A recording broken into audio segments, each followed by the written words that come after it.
Morning, Trainiacs. Just a very smooth, cruisy little 45-minute trainer ride. Rest week, so not a lot of reason to go ahead and kill ourselves. But, ironically, following up on last week's Zwift versus full gas video, which was wildly popular, today we're going to compare Zwift to the Sufferfest on a total recovery ride.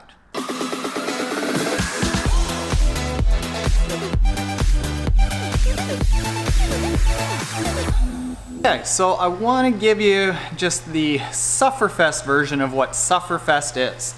The Sufferfest is the most comprehensive training app available in addition to a library of structured cycling, running, and triathlon workouts.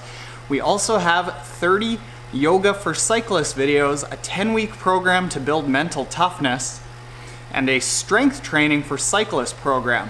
All of these elements are integrated into our training plans for road, triathlon, mountain biking, and cyclocross. Our workouts and training plans are designed by Neil Henderson and Matt Kaysen at Apex Coaching in Boulder, Colorado.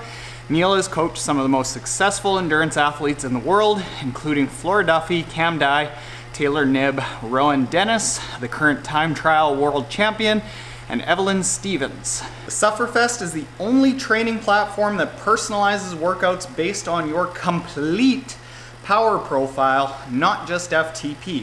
Other training apps set power targets based just on a percentage of FTP, resulting in super threshold targets that are either too high or too low to trigger your desired fitness gains. Last year, we released 4-dimensional power using a comprehensive 1-hour fitness test developed by Neil Henderson. The app determines your neuromuscular power, maximal aerobic power, functional threshold power, and anaerobic capacity. Once you have your 4-dimensional power profile, the app maps all of your power targets in your workouts to your unique metrics. This ensures that you're always working at the exact intensity necessary to get faster.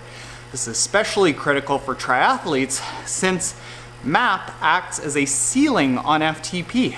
If your MAP is low, but you're only doing threshold work, you're not going to get faster. By providing insight into where your strengths and weaknesses are and tailoring your workouts and training plans accordingly, you can get more out of the time you have to train. What does all this mean? Well, let me do a workout and then come back and we'll talk about it.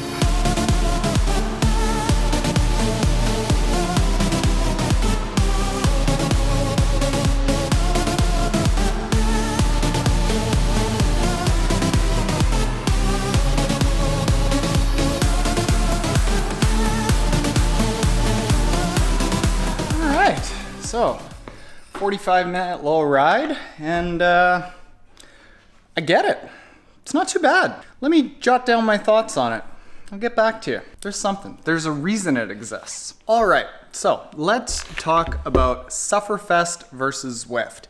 In general, Sufferfest is 50 or a little bit over 50 guided erg mode workouts. Erg mode is where you aren't interacting with the ups and downs and gradient in the virtual world like on Zwift. Erg mode is where your trainer is just controlled by a preset program, and no matter how hard or fast you end up pedaling, the resistance just follows the workout. So if the resistance says right now we're doing 200 watts, you can pedal 100 cadence or 80 cadence.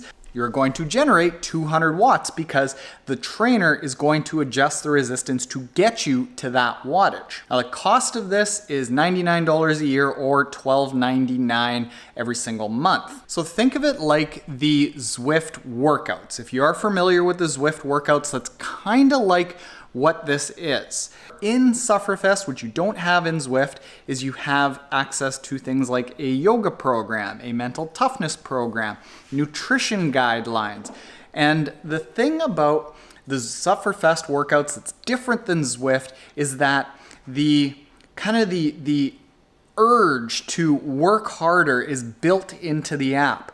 In this case, the culture of the workout is that the music is programmed in, the really intense video is programmed in, and it all is designed to get the most out of you possible.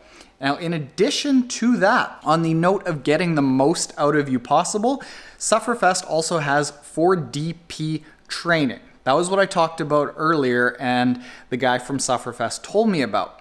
And what this is everyone's power curve is a little bit different. Let's say my 273 FTP is not the same as your 270 FTP. In your case, you might have a really good aerobic engine and chugging along at like 230 to 250 watts, totally easy for hours and hours on end, but you don't have a really big top end to get up to that 900, 1000, 1100 watts.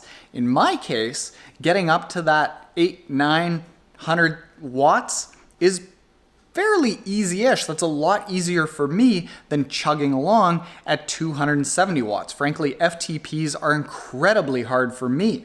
So that's what this 4DP training does. From one analyzed workout, they pull out what is your 1 minute, your 3 minute, your 5 minute power, your FTP power, your neuromuscular power. I think it's from like a 5-second test.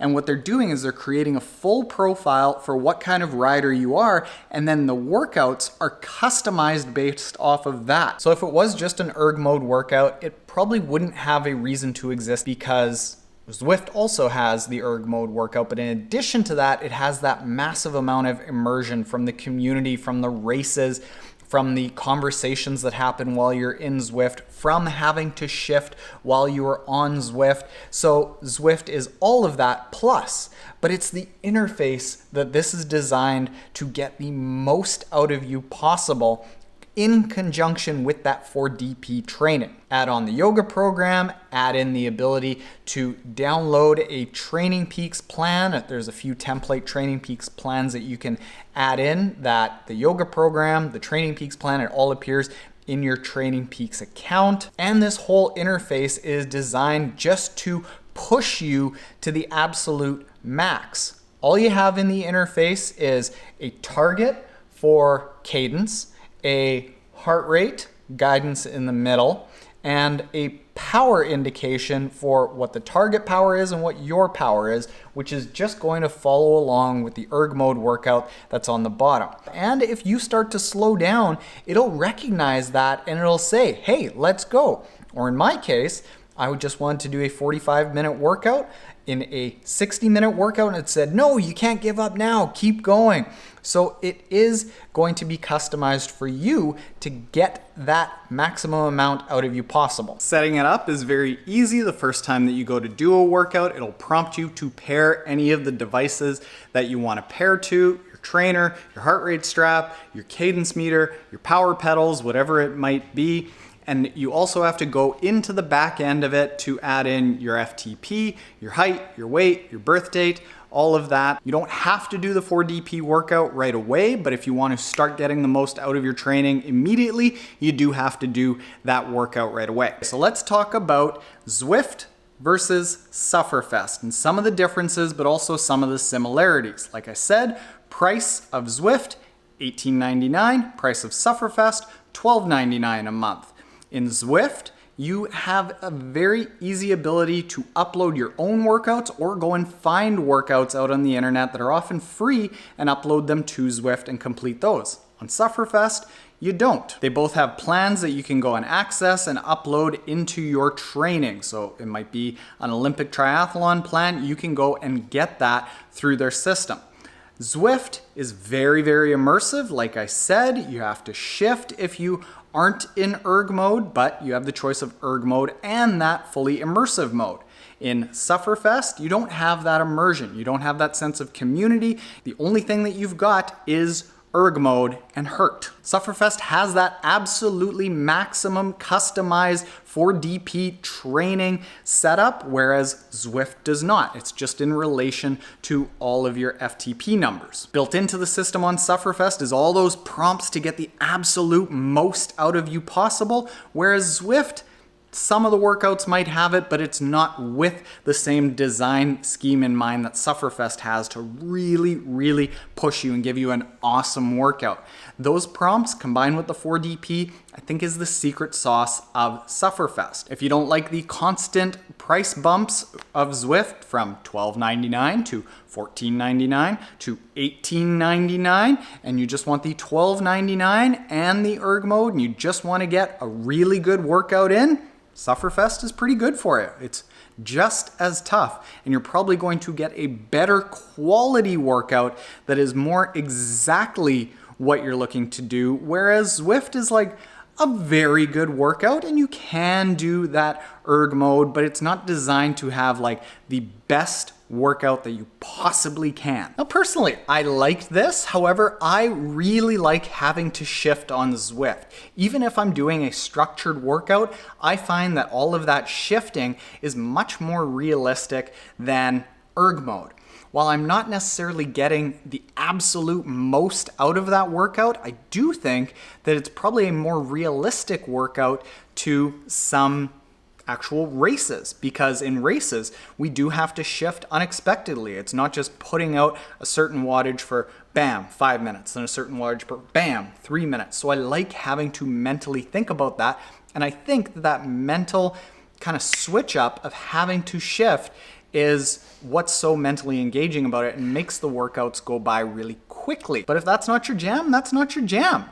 If it is your jam, go follow me on Zwift at T is the first name, last name is Triathlon Taren. So it shows up in the side as Triathlon Taren. So there you go, Trainiacs. That is Zwift versus Sufferfest. Both very good things depending on what you want. And thanks for letting me give this a try here, Sufferfest. All right, later, Trainiacs.